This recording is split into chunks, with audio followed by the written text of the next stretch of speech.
Salut à tous, j'espère que vous allez bien. Je m'appelle Tinkina Bissaka Gildas, je suis étudiant en Master 2 à l'Université d'ingénierie et de technologie de Briance. Aujourd'hui, nous allons postuler ensemble à la bourse, à une bourse de la Fédération de Russie. Il s'agit de la bourse Open Doors. Donc, bienvenue à tous dans ma communauté. Et nous allons voir d'abord comment s'enregistrer. Nous allons ensuite voir quelles sont les étapes de cette bourse-là qui se postule exclusivement en ligne. Et après, nous allons discuter dans le groupe WhatsApp, nous allons discuter de tous vos difficultés et échanger également à propos des choses qu'on n'aura pas à dire dans cette vidéo. Donc, bon visionnage à tous et n'oubliez surtout pas de vous abonner, de partager la vidéo pour faire grandir notre communauté. Alors, pour commencer à postuler, nous allons nous rendre sur le site suivant. Je vous copie le lien dans la description de la vidéo. Donc, le site, voilà, il se présente comme ça. Et puis, nous avons deux possibilités de langue. Nous avons la possibilité de choisir l'anglais ou le français. Bon, quand je choisis le russe, il y a mon navigateur qui ramène tout déjà en anglais. Voilà. Ça, c'est le russe et ça, c'est l'anglais. Donc, si vous ne maîtrisez pas les deux langues également, vous avez la possibilité de changer la langue au niveau de votre navigateur pour aller rapidement. Et à chaque fois, vous aurez ici un rappel sur le délai qu'il vous reste pour soumettre votre candidature. Donc, nous allons sans plus tarder appuyer sur Apply pour commencer notre inscription à cette bourse-là.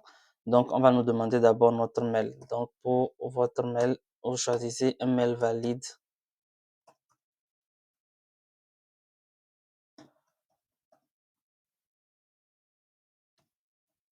Voilà le mail que j'ai choisi.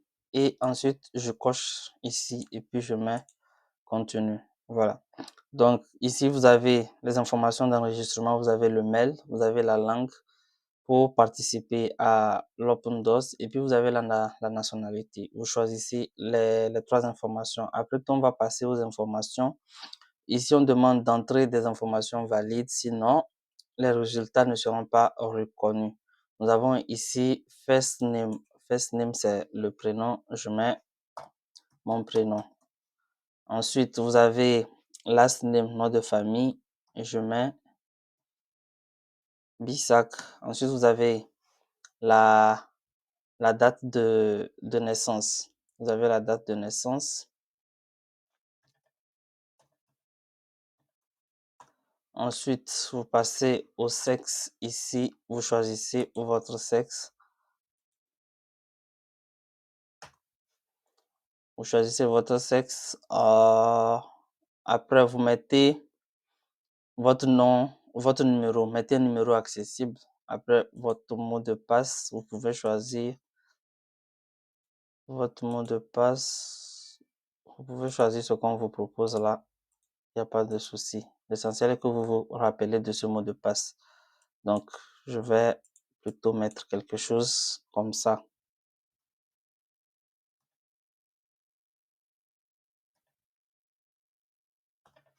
Voilà.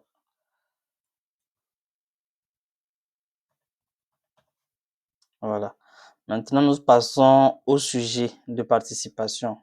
Donc, on dit select tracks and subject area of participation. Vous avez master track. Donc, en choisissant master track, vous postulez pour le grade de master.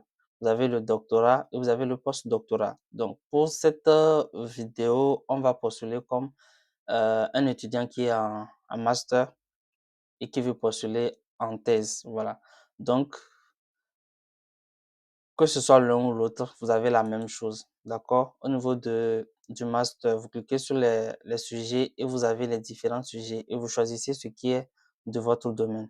Au niveau de doctorat, pareil, vous choisissez votre domaine. Vous choisissez votre domaine. Voilà. Ensuite, après avoir choisi, il y a des confirmations. Vous lisez ces confirmations-là et puis vous cochez. Confirmation, je confirme que les informations que j'ai données sont correctes. Je confirme j'accepte les termes de, de la réglementation de cette bourse. Voilà. Je, j'ai lu et j'accepte. Voilà, les utilisations de cookies et tout, c'est la même chose que vous verrez dans toutes les, sur tous les sites, sur tous les sites. Donc, ça représente un peu le consentement qu'on a l'habitude de signer au niveau de la bourse de coopération. Donc, je donne mon consentement pour recevoir des newsletters. Voilà. Après tout ça, on va appuyer sur enregistrer. Voilà. Une fois qu'on appuie sur enregistrer, il ne faut pas non plus oublier, on va recevoir euh, un mail de confirmation. Donc, vous allez recevoir un mail avec un bouton vérifier votre adresse email. Il vous suffit juste de cliquer sur ça pour confirmer votre adresse email. Maintenant, voilà, on a déjà créé notre compte. Ici, on est dans notre espace personnel. Donc, information générale, c'est la première étape. Ce sont des informations qu'on a remplies avant, au moment de création de notre compte. Ce sont toutes ces informations-là que se retrouvent ici. Maintenant, on a en bas la possibilité de changer de mot de passe. Donc, il faut mettre le mot de passe actuel, le nouveau mot de passe. Voilà. Et reconfirmer le nouveau mot de passe et puis appuyer sur changer de mot de passe. Maintenant, on passe à l'étape numéro 2 qui consiste à choisir les universités. Pour le choix des universités, c'est pareil comme ce que nous avons l'habitude de faire au niveau de euh, pareil comme ce que nous avons l'habitude de faire au niveau de la bourse de coopération. Donc, il faut choisir les universités dans l'ordre de priorité. En fonction des domaines que vous avez choisis, vous allez avoir des universités. Et avant de choisir une université, allez sur le site de l'université et cherchez votre formation sur le site de l'université. Donc, vous voyez si l'université en question a votre formation ou elle ne l'a pas, pour éviter qu'on vous affecte plus tard à des universités que vous n'avez pas choisies. Donc, vous choisissez une liste de 6 universités dans l'ordre de priorité. Vous avez déjà les noms d'universités. Donc, pour faire la recherche sur l'université, il vous suffit de copier le nom de l'université, de taper ça dans la barre de recherche. Vous allez avoir une page qui donne les informations générales de l'université. Vous pouvez cliquer également sur le site web de l'université et vous cherchez les programmes éducatifs et vous cherchez votre formation là-bas. Vous allez voir les détails de votre formation. Voilà. Vous cherchez toutes les informations possibles pour confirmer ou infirmer votre choix de cette université-là. Et ça va vous permettre aussi de savoir quelle université je vais placer en première position en fonction de la ville dans laquelle se trouve cette université ou en fonction d'autres conditions ou d'autres critères qui sont propres à vous. Voilà. Donc, vous choisissez 6 universités et ce n'est pas obligatoire si dans la liste des universités qu'on vous a proposé, vous n'avez que 2 universités qui vous plaît, vous pouvez mettre ces 2 universités. Voilà. Et il y a la possibilité de choisir Drugoy-Vous, c'est autre établissement d'enseignement supérieur, au cas où l'université que vous visez n'est pas dans la liste qu'on vous a proposée. Voilà. Après avoir soumis ça, on passe à la première étape de la candidature. Cette première étape-là, elle a quelques petits sous-étapes. Il y a le portfolio, il y a l'éducation, il y a la lettre de motivation, il y a les réalisations que vous avez faites et puis le test d'entrée. Voilà. Ce sont les étapes qui constituent, les sous-étapes qui constituent la première étape. Voilà. Donc, nous allons commencer directement par le portfolio. Le portfolio, voilà comment il se présente. Et lui aussi, il a des étapes, des sous-étapes. Il a aussi des sous-étapes. Voilà. Euh, Bon, pour la suite, nous allons remplir les informations sur l'éducation. Pour l'éducation, nous avons ici, par exemple, nous avons, ça c'est la première étape, c'est la même qui se retrouve ici. Donc, on peut soit appuyer sur Add ici, on a accès à la page, soit on va directement sur éducation, on a accès à la page. Donc, nous allons choisir le niveau d'éducation que nous avons déjà. Donc, bon, nous allons commencer par quelqu'un qui a par exemple le bac, il met le bac. Le pays d'obtention du bac, il met le pays d'obtention du bac. Le nom de, j'ai dit le bac, excusez-moi, bachelor degree, c'est la licence, pardon. Le nom de l'établissement. Pour le nom de l'établissement, si vous avez fréquenté dans un établissement francophone, vous n'êtes pas obligé de traduire le nom en anglais. Également, si vous êtes en train de remplir le formulaire en russe, vous n'êtes pas obligé de traduire le nom en russe. Vous mettez le nom de l'institution éducative exactement comme c'est écrit sur vos documents. Donc, uni, euh, université de Lomé. Université de Lomé. Comme c'est écrit. Voilà. Université de Lomé. L'année d'obtention de votre diplôme, vous choisissez l'année d'obtention de votre diplôme de licence. Donc, ensuite, vous devez choisir un fichier. Donc, all documents must be submitted in Russian or English. Donc, vous devez traduire vos documents soit en russe, soit en anglais pour ceux qui ont fréquenté dans des institutions où la langue d'enseignement n'est aucun des deux langues. Donc, vous cliquez ici pour charger vos documents. Donc, bon, je choisis n'importe quoi comme document en supposant que vous devez choisir évidemment vos documents éducatifs. Les documents éducatifs, vous savez déjà ce que c'est que des documents éducatifs. Il y a d'abord votre relevé de notes, il y a votre attestation de diplôme si vous n'avez pas encore le diplôme lui-même. Donc, si vous avez le diplôme lui-même, vous avez besoin que de deux documents pour un niveau donné, le relevé de notes et le diplôme. Donc, c'est à défaut du diplôme qu'on vous autorise à mettre l'attestation de diplôme. Voilà. Donc, quand vous avez fini, vous cliquez sur Save pour enregistrer la page. Et quand vous enregistrez la page, il y a un petit dossier qui est créé pour ce niveau de formation.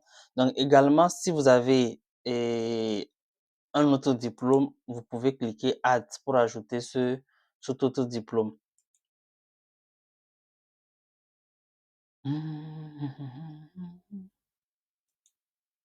Voilà. Donc, pour ce nouveau diplôme, on peut mettre, par exemple, un diplôme de master, obtenu peut-être en Fédération de Russie, en Fédération de Russie, Russia, full name. Voilà. Pour un diplôme que vous avez obtenu en Fédération de Russie, la langue d'enseignement, c'est évidemment le russe. Donc, pour le nom de l'université, vous devez écrire le nom de l'université en russe. Donc, si vous ne connaissez pas le nom de l'université en russe, vous n'avez qu'à chercher. Donc, vous mettez quelque chose comme ça.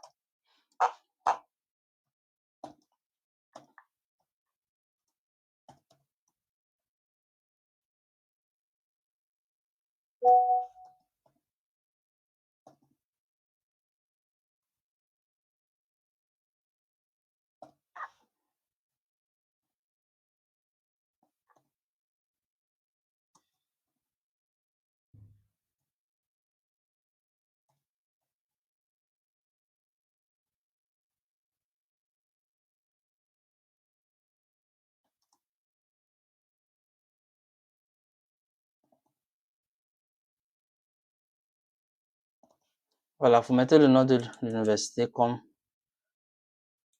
ça. Voilà, exactement comme c'est écrit. Vous mettez l'année d'obtention. Donc, vous avez jusqu'à 2026. Pour quelqu'un qui est actuellement en Master 2 et qui cherche à postuler, par exemple, en thèse, il va choisir 2026 parce qu'il sera diplômé peut-être dans l'intervalle juin-août 2026. Voilà. Pour ceux qui sont en master, on vous demande de mettre, pour ceux qui sont en master, pour ceux qui sont en thèse, il y a une soutenance normalement à ces niveaux-là. Donc, vous devez mettre le titre de votre travail de recherche. Donc, vous pouvez le mettre soit en anglais ou soit en français. Donc, si vous avez étudié en français, traduisez le test, le titre en anglais et mettez-le. Si vous avez étudié en russe, mettez le titre intégralement en russe. Ensuite, vous allez mettre vos documents éducatifs également. Donc, vous allez choisir le diplôme, le relevé de notes ou l'attestation, le relevé de notes. Donc, voilà, quelque chose comme ça. On attend que ça charge, ça charge et puis voilà, on save. Voilà, vous avez les 2 niveaux d'enseignement. Vous pouvez ajouter autant d'éducation que vous avez. Pour quelqu'un qui postule en thèse, ce n'est pas la peine de mettre son relevé de bac. Voilà. Pour quelqu'un qui postule en thèse, il peut mettre son relevé de licence, son relevé de master, c'est bon. Pour quelqu'un qui postule en master, il peut mettre son relevé de licence et puis son relevé de bac. Voilà. Généralement, la plupart de ceux qui vont postuler en master, peut-être, ils n'ont pas encore complètement terminé le niveau précédent. Donc, il faut mettre les deux. Pour ceux qui sont dans le cas, vous voulez postuler en master, mais vous êtes en troisième année de licence, par exemple, ou en dernière année de licence, puisqu'il y a certains qui font 4 ans de licence. Donc, vous mettez tous les documents du niveau que vous avez achevé, plus les documents du niveau que vous êtes en train d'achever. Donc, en mettant, par exemple, ici 2026, alors que nous sommes aujourd'hui le 7 septembre 2025, voilà, celui qui va examiner le dossier, c'est que vous êtes en dernière année. Voilà.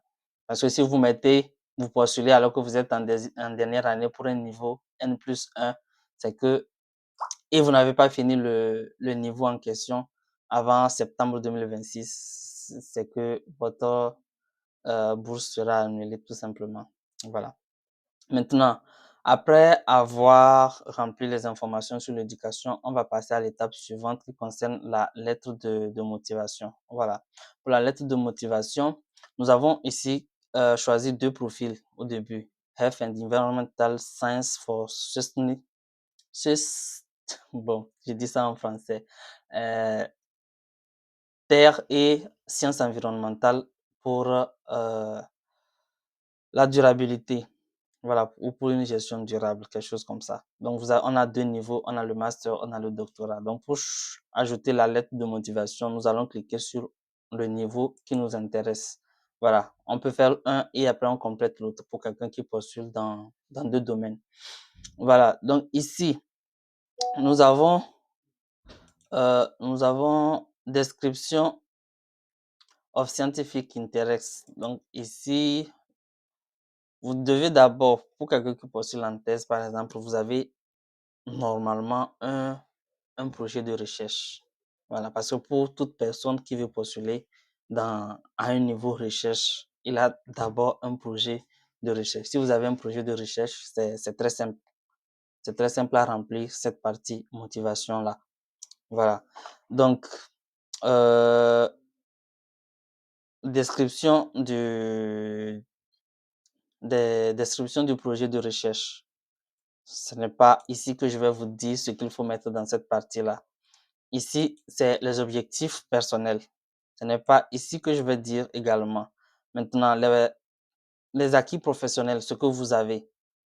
Voilà, la raison maintenant pour laquelle vous avez choisi le sujet que vous avez choisi d'étudier. Voilà, le sujet, d'abord, vous l'avez déjà énoncé au niveau de description. Maintenant, les raisons pour lesquelles vous avez choisi d'étudier en Fédération de Russie. Vous mettez toutes ces informations-là et puis vous enregistrez. Donc, pour quelqu'un qui postule en master, pour quelqu'un qui postule en thèse, généralement, dans la plupart des concours d'admission, on demande toujours le projet de recherche, le projet de recherche. Donc, pour quelqu'un qui a déjà rempli son projet de recherche, qu'il sait ce qu'il veut pour remplir cette partie, il ne va pas prendre beaucoup de temps. Et je rappelle que c'est une bourse également. Donc, il ne faut pas faire de n'importe quoi. Ce sont des parties qui vont vous distinguer des autres. Donc, c'est la partie la plus importante. Concentrez-vous sur cette partie-là. Donc, on va passer à l'étape suivante. On va passer à l'étape suivante. Ah, je rappelle aussi qu'il n'est pas possible de remplir une partie et laisser l'autre. Vous devez avoir remplir toutes les cases avant de pouvoir enregistrer. Parce que si vous enregistrez comme ça, on vous dira de compléter plus tard, de compléter obligatoirement avant de passer. Voilà, maintenant on va passer à l'étape suivante qui concerne vos réalisations. Donc pour les réalisations, pour ajouter, on va appuyer sur Add et puis on va choisir d'abord le type de réalisation qu'on veut mettre maintenant. Il y a publication, il y a les conférences, il y a les brevets, il y a les cours en ligne suivis dans le domaine. Voilà, il y a la participation aux concours et olympiades, aux autres olympiades. Il y a l'expérience professionnelle, il y a la participation au projet. Voilà. Donc, pour les différents domaines, il y a plusieurs cours en ligne que vous pouvez suivre en fonction de votre domaine. Il y a Google qui forme, qui a beaucoup de formations. Il y a aussi la plateforme Academia. Voilà, donc vous pouvez chercher sur ces sites-là et choisir quelques formations à suivre. Quand vous suivez ces formations-là, à la fin, vous avez des attestations. Donc, vous devez suivre maintenant des formations dans le domaine que vous avez choisi, dans le domaine que vous êtes en train pour lequel vous êtes en train de postuler à cette bourse-là. Donc, pour plus d'informations sur ces cours en ligne, vous savez où trouver le contact. Après ça, nous avons l'avant-dernière minute, l'avant-dernière étape, j'ai dit minute, qui concerne le test d'entrée. Voilà, qui concerne le test d'entrée. Ça, c'est un faux compte, donc on peut rentrer. Donc, pour le test d'entrée, vous avez droit à 3 chances. Vous avez droit à 3 chances et chaque chance dure 1 minute. Donc, dès que vous cliquez pour commencer, vous avez 1 heure. Donc, si tu cliques, tu rentres et tu n'as pas terminé, tu ressors. On va considérer après 1 heure que tu as fait un test. Et vous avez droit à 3 tests. Et après, dans les 3 tests, on choisira celui dans lequel vous avez obtenu le plus grand score. Donc, on va voir à quoi ça ressemble. Donc, chaque test dépend d'un domaine donné. Voilà. Donc, vous avez ici, on pose la question, which planet of the solar system belong to the planet of the terrestrial group? Donc, ce sont des QCM à choisir également, à choisir. Voilà. Vous répondez à ces 40 questions.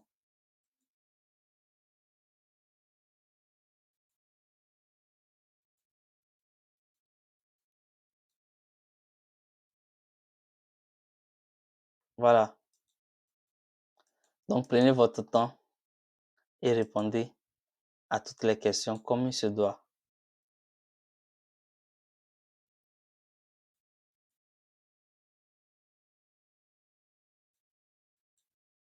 Intéressant. Intéressant. Voilà, on va ressortir rapidement. On va ressortir rapidement, rapidement.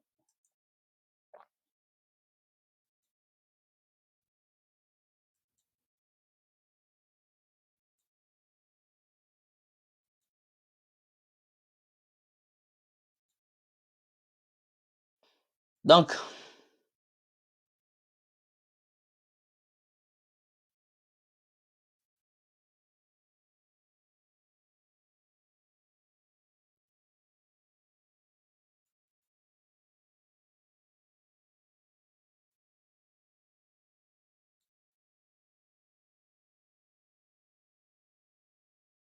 complète des tests.